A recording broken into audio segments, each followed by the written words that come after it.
ಕರ್ನಾಟಕದಲ್ಲಿರುವಂಥ ಕಾಂಗ್ರೆಸ್ ಸರ್ಕಾರ ಅಧಿಕಾರದ ದುರುಪಯೋಗದ ಪರಮಾವಧಿಗೆ ತಲುಪಿದ್ದಾರೆ. ಚುನಾವಣಾ ಸಂದರ್ಭದಲ್ಲಿ ಯಾವ ನೀತಿ ನಿಯಮಗಳು ಇರಬೇಕು ಅನ್ನೋದು ನಮ್ಮ ಸಂವಿಧಾನದ ಅಡಿಯಲ್ಲಿ ಆದೇಶಗಳು ಎಲ್ಲ ರಾಜ್ಯಗಳ ಚೀಫ್ ಸೆಕ್ರೆಟರಿಗಳಿಗೂ ಬಂದಿದೆ.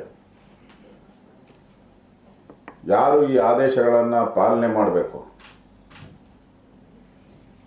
ಆ ಸ್ಥಾನದಲ್ಲಿರುವಂಥ ಕೂತಿರುವಂಥ ವ್ಯಕ್ತಿಗಳು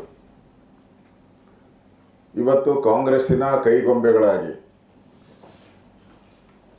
Vidhana Soudha, that's a Congress office, ಅದು ಆ ರೀತಿಯಾದಂಥ ಬೋರ್ಡನ್ನು ಹಾಕುವಂಥ ಪ್ರಯತ್ನವನ್ನು ಇವತ್ತು ಚೀಫ್ ಸೆಕ್ರೆಟರಿಯವರು ಮೊನ್ನೆ ಡಿ ಕೆ ಶಿವಕುಮಾರ್ ಅವರು, ಡಿ ಕೆ ಅಂದರೆ ಗೊತ್ತಿದೆ, ಅವ್ರಿಗೆ ಹೇಳೋರು ಕೇಳೋರು ಯಾರೂ ಇಲ್ಲ, ಅವ್ರದ್ದೇ ಒಂದು ರಾಜ್ಯ, ಅವ್ರದ್ದೇ ಒಂದು ಗೂಂಡಾ ರಾಜ್ಯ.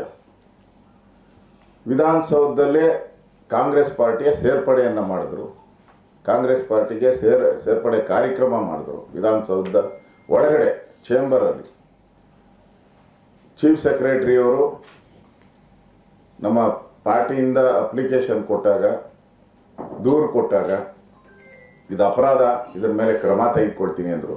ಇದುವರೆಗೂ ಅದು ಸುದ್ದಿನೇ ಇಲ್ಲ.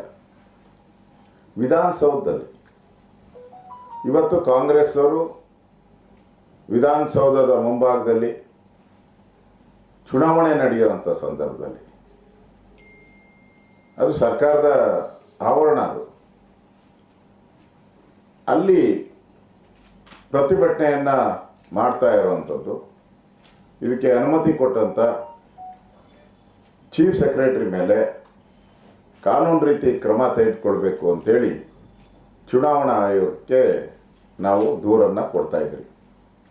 ಸಂವಿಧಾನದ ಅಡಿಯಲ್ಲಿ ಚುನಾವಣಾ ಸಂದರ್ಭದಲ್ಲಿ ವಿಧಾನಸೌಧದ ದುರ್ಬಳಕೆ ಇದು 2-3ನೇ ಬಾರಿಯಾಗಿದೆ ಚುನಾವಣೆ ಶುರುವಾದ ಮೇಲೆ. ಒಂದು ರೀತಿ ಚೀಫ್ ಸೆಕ್ರೆಟರಿಯವರು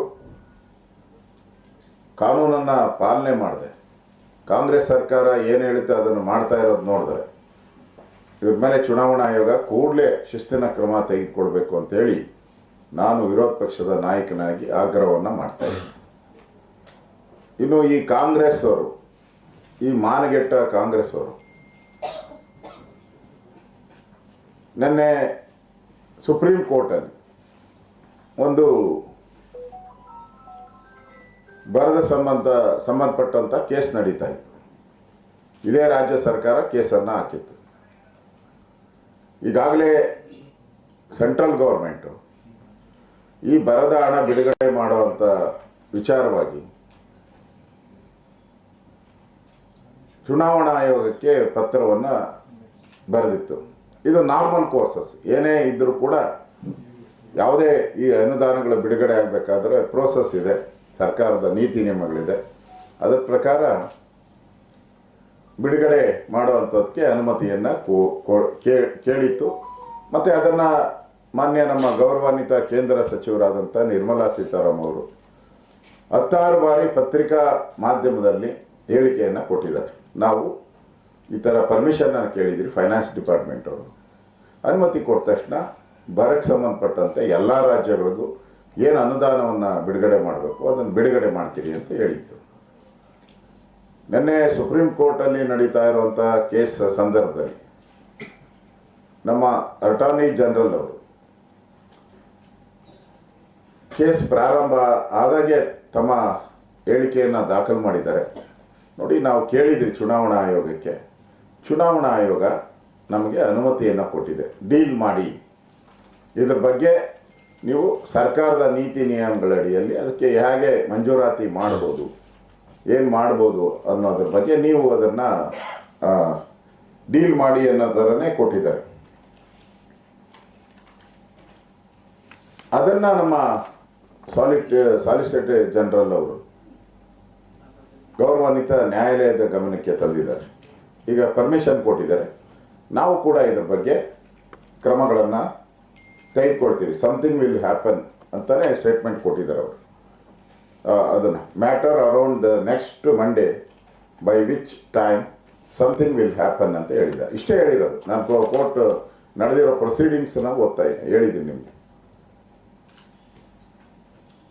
ಸಮಥಿಂಗ್ ವಿಲ್ ಹ್ಯಾಪನ್ ಅಂತ ಹೇಳಿದ್ದಾರೆ. ಅದಕ್ಕೆ ಅವರ ಅಡ್ವೊಕೇಟ್ ಕಪಿಲ್ ಸಿಬ್ಬಲ್ ಅವರು ಇದನ್ನು ನಾನು ಒಪ್ಪಿದ್ದೀನಿ ಅಂತ ಹೇಳಿದ್ದಾರೆ. ಗೌರವಾನ್ವಿತ ನ್ಯಾಯಾಲಯ ಏನು ಹೇಳಿದೆ ಅಂತ ಇದಕ್ಕೆ ಆರ್ಗ್ಯುಮೆಂಟ್ ಮಾಡೋ ಪ್ರಶ್ನೆನೇ ಇಲ್ಲ ಅಂತ ಹೇಳಿದ್ದಾರೆ. ಅಲ್ಲಿಗೆ ರದ್ದಾಗಿದೆ ಅದು. ಇದನ್ನ ಕಾಂಗ್ರೆಸ್ ಅವರು ಏನು ನೆನ್ನೆಯಿಂದ ಏನೋ ಜಯ ಆಗಿದೆ, ಏನು ಜಯ ಆಗಿದೆ ನಿಮಗೆ? ಅಪೀಲ್ ಮಾಡಿದವ್ರು ನಾವು, ಚುನಾವಣಾ ಆಯೋಗಕ್ಕೆ ದುಡ್ಡು ಕೊಡಬೇಕು, ರಾಜ್ಯಗಳಿಗೆ ಅನುಮತಿ ಕೊಡಿ ಅಂತ ಅಪೀಲ್ ಮಾಡಿದವ್ರು ನಾವು, ಪರ್ಮಿಷನ್ ತಗೊಂಡವ್ರು ನಾವು. ನೀವಲ್ಲ, ಕಾಂಗ್ರೆಸ್ ಅವರಲ್ಲ ಪರ್ಮಿಷನ್ ತಗೊಂಡಿರೋದು, ನಾವು ತಗೊಂಡಿರೋದು. ಹಣ ಬಿಡುಗಡೆ ಮಾಡೋದು ಕೇಂದ್ರ ಸರ್ಕಾರ.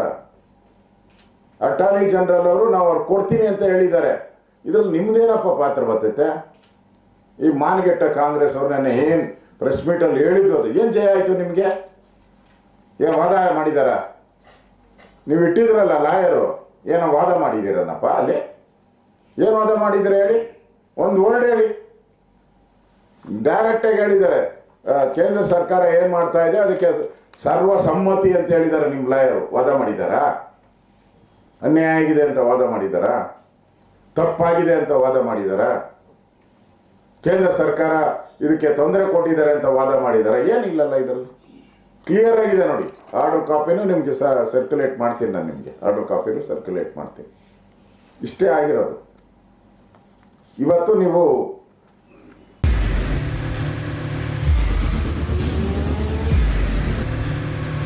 ಪ್ರಜಾಮಾರ್ಗ ನ್ಯೂಸ್, ಇದು ಜನಸಾಮಾನ್ಯರ ಧ್ವನಿ. ನಮಸ್ಕಾರ. ನೀವು ನೋಡ್ತಾ ಇದ್ದೀರಾ ಪ್ರಜಾಮಾರ್ಗ ನ್ಯೂಸ್. ರಾಷ್ಟ್ರದ ರಾಜ್ಯದ ರಾಜಕೀಯದ ಬಗ್ಗೆ ಹೆಚ್ಚಿನ ಸಿನಿಮಾ ಅಪ್ಡೇಟ್ಗಳಿಗಾಗಿ ಫಸ್ಟ್ ಲೈಕ್ ಮಾಡಿ, ಸಬ್ಸ್ಕ್ರೈಬ್ ಆಗಿ, ಹಾಗೆ ಫಾಲೋ ಕೂಡ ಮಾಡಬೇಕು.